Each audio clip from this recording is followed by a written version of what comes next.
The Far Quest, The Chronicles of Cursoon, Book 1, by R. Jason Lynch, copyright 2016, EMP 2023, all rights reserved. Chapter 17. No time to waste. After the giantess left them alone, Cursoon looked over at Tippleglee, who was still busy keeping the cauldron on the boil and smoking his pipe. Though he saw the bard's questioning look, the little old man said nothing. "I can't help her," Cursoon argued, but his protest was only half-hearted. Tippleglee rolled his magnified hazel eyes.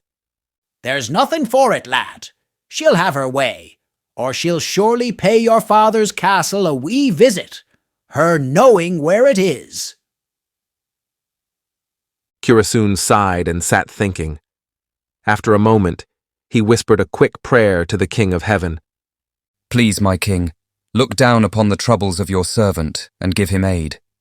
I know I'm unworthy of your attention, but I also know that your mercy is vast. And oh, how I need a measure of your mercy right now."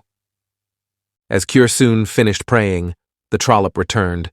She tore a hunk of flesh from the horse in the cauldron and ate it with many disgusting sounds of smacking and slurping. As she chewed, Baleful spoke around her food. "So yours really do believe in this King of Heaven, eh?" She scoffed, and then added sarcastically, "He's sure watched after yours so far, letting yours fall into my hands." Cursoon's face flushed with the knowledge that the giantess had overheard him praying, and noticing his anger, Baleful seemed to relish it, like the half-cooked horseflesh she eagerly swallowed. "There's no king in heaven, there's no never save, and there's nothing but oblivion in the grave where we's all going. But then it's like the fat old bard was always saying, a fool and his folly ain't easily parried." Baleful spat out a bone and then chuckled cruelly. The bard gave no response, and this only made the trollop roar even louder with laughter.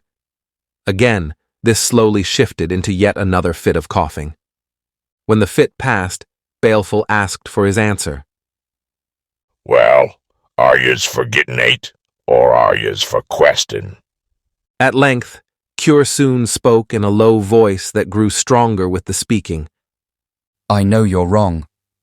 I know that the King of Heaven sits amid the stars within the unapproachable light, and a rainbow-colored ring encircles the whole of his throne room.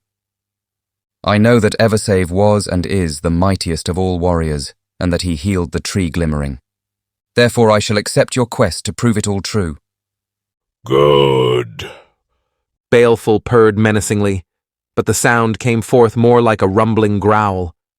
However, the dreadful noise quickly faded as she added in a harsh tone, "But be warned, if yez don't come back for a year and a day, I's do just what Grumble says, and when I's done, what I's did here'll look like nothing compares to what I's did there." "Only a year and a day?" Cursoon gasped. "But Ataraxia is halfway around the world." The giantess chuckled. "Well, I's guess I's could just eat yez now, and then yez wouldn't have to worry your pretty little head about how far it is." With a raised eyebrow and a frown, the bard grumbled, "When do I depart?" "Oh, ain't yez proper?" Baleful laughed again and managed to keep her coughing fit to a minimum. When it passed, she answered, "Well, I suppose yez better scurry off now, since this first day's already almost is spent." "You're counting today?" Cursoon was indignant. "That's not fair." "If anything's fair, then I suppose we'd not be talking now. Would we?" She reasoned quite soundly. After a moment of frustrated contemplation, an idea came into Cursoon's head. "Well, if you're going to place such time constraints on me, then I'll need help to accomplish this quest," the bard explained. "Why not let your servant He caught himself. Your servant Grumbles come with me. That way, I'll have another pair of hands to aid me in my quest." Tippleglee shot a grumpy glance at the bard. Not noticing, Baleful sat quietly and mulled over Cursoon's words. The long silence was filled only with the sound of her eating, the crackle of the fire, and the pot on the boil. Finally, the trollop growled her answer. This is old Bugra's lil man. He belongs to me. If he don't come back with yuz, then what I's do to yuz, he'll make yuz wish I's murdered yuz when first we's met. I understand, The bard said earnestly. Baleful dismissed Cure-Soon with a wave of her huge hand. Be quick, She commanded with a growl. I's no patient woman, and there's no time to be wasting. Saying nothing in return, the bard marched out into the dark bog. As Tippleglee silently gathered his things to follow after Cure-Soon, the giantess issued a warning. Yuz bear make Sarian yuz come back quick and with that fool too.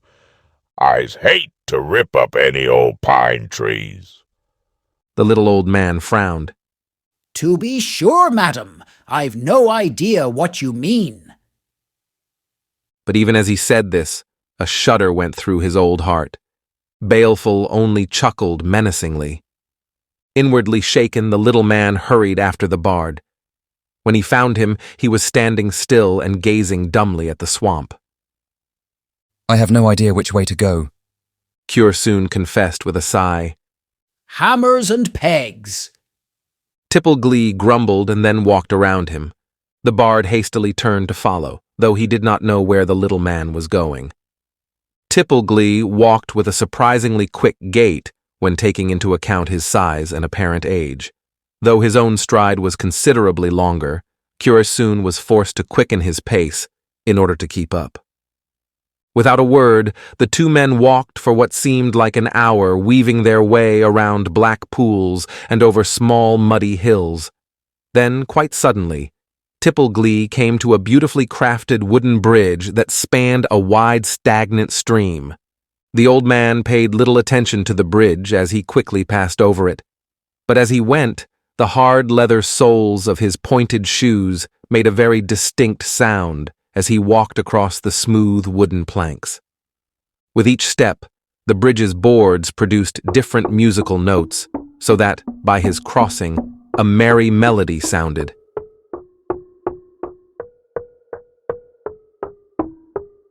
However, the cheerful song did not fit well with the sour expression that seemed frozen upon Tippleglee's bearded face. Following after him, Cure-Soon started across the small bridge as well, but he soon became distracted, and so he stopped midway to study its construction. It was like nothing he had ever seen before. Its make and style were much like the torch rack in the trollop's den. It was of wood, carved, smoothed, and delicately designed, yet its structure made it look more like a thing grown rather than built. After a moment of marveling, Cure-Soon looked up to ask who had made the lovely little bridge, but he soon discovered that Tippleglee was nowhere to be found. The grumpy old man had quickly ambled away out of sight. With musical steps, the bard hastily finished crossing the bridge and climbed a large hill that rose just beyond. Its slope was so steep that he was forced to use the trees that densely lined the hillside to aid in his climbing. Upon the crest of the hill, there stood a huge, ancient pine tree with great gnarled roots. Though the tree seemed half dead then, it had to have been at least 1,000 years old. While it was not very tall, its girth was massive.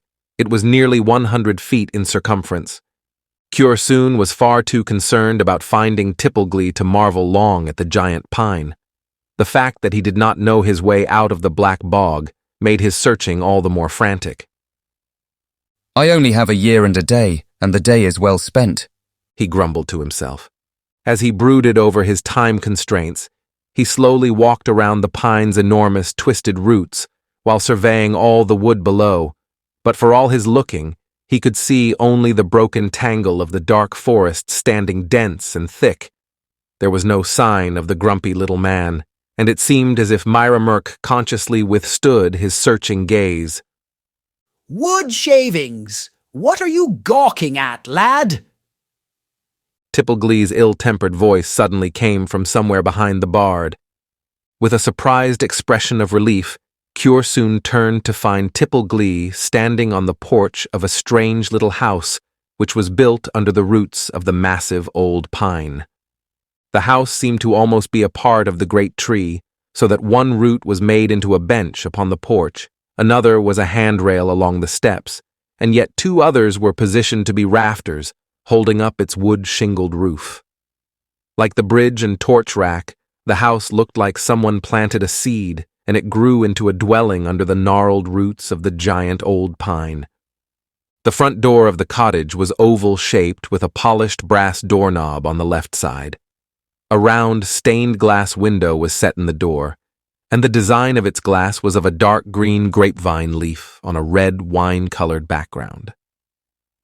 To Cure Soon's amazement, the little old man stood in front of the house's door. He had made ready for travel in the short time it had taken for the bard to admire the handiwork of the bridge and find him again. Tipple had his traveling pack slung over his thin shoulders, and it had all manner of tools dangling from it.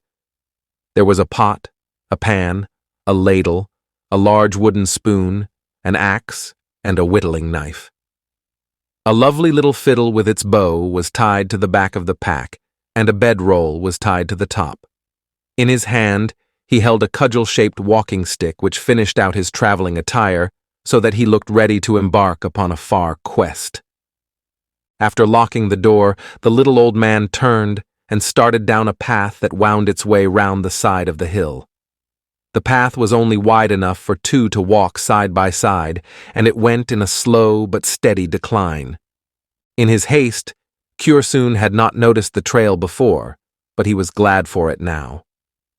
Soon the path brought the two men back to the small bridge, and after crossing over once more, Tipple stopped abruptly and turned to Cure Soon. His expression was like that of a servant who awaited his next command. Have you forgotten something? Cure Soon asked, feeling that the man wanted help from him, but not knowing what he needed. Tipple pushed up his spectacles and sighed grumpily. No, I'm waiting on you to lead the way. But I thought you knew all the paths through Meyermerk. That's the whole reason I asked Baleful for your help. The bard replied with an exasperated expression. All the paths? The little man growled indignantly. I'm not the leader of this fool's errand. You are. So, lead. Cure Soon sighed, pushed back his colorful hat and rubbed his brow. But I don't know how to get back to the farm of Guileless. That's where I left my pony and cart. Don't you at least know the way there? No, and why should I? Tipple snapped defensively. Wood shavings. I've never even heard of the man. Confounded, Cure Soon stood looking about the dark forest. I haven't the time to wander aimlessly through this vile swamp. He groaned. Only a year and a day. Broken strings. After drawing in a deep breath, Cure Soon stuck his thumbs into the straps of his pack and shifted it for comfort's sake. Then, letting the air out in another frustrated sigh, he picked a direction and started forward. Tipple watched him for a moment, and as he did so, his hardened expression softened. I'm sorry, lad, but I'm as lost as any man in this wood. The little old man muttered to himself. And me, born and raised here. It's shameful. Miserably, he took out a small wooden flask, but when he brought it to his lips, he found it as empty as it had been the last few times he tried it for a drop. Dejected, his shoulders slumped forward as he followed after the bard.